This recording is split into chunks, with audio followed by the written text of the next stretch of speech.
Қазақстандықтардың келечекке қарата көз қарашы жақшы. Эл өлкөнүн эртеңине ишенет. Жарандардын 66%дан ашыгы 2024 жылы жакшы маанайда аяктап жатканын айтышат. Бул Казакстандын стратегиялык изилдөөлөр институту жарыялаган социологиялык сурамжылоонун жыйынтыгы. Серепчилер өлкөнүн бардык аймактарынан 8000 адамдын жыйналган жоопторду талдап чыгышты. Ошентип респонденттер Казакстандын президентинин ишин, өлкөнүн стратегиялык багытын колдой тургандыгы аныкталды. Көпчүлүгү өз өлкөсүн бирдиктүү улут катары кабыл алышат. Негизги бириктирүүчү фактор паспорт деп билет.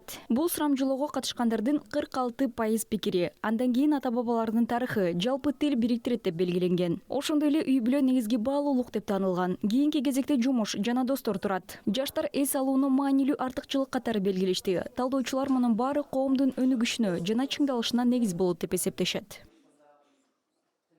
Басым оң көңіл күй негізінен жастарға тән деп айта аламын. Негизинен позитивдүү маанай жаштарга мүнөздүү деп айта алам. Бул негизинен жылдын жакшы өтүүсүнө, кийинки жылдын жакшы болоруна ишеним. Анын жумушунун бар болгону ден соолугунун мыкты болуусуна байланыштуу. Ушул сыяктуу маалыматтар канчалык көп болгон сайын оптимисттик маанай дагы ошончолук жакшы болот деп айтууга болот. Жалпысынан казакстандыктардын маанайы жакшы. Бул жыл өздөрүнө жана үй бүлөсүнө карата негизинен ийгиликтүү өткөнүн, кийинки жылга да үмүтү чоң экендигин айтат. Жақсы, өздеріне және өздерінің отбасына қатысты биылғы жыл өздеріне негізінен сәтті өткендігін айтады.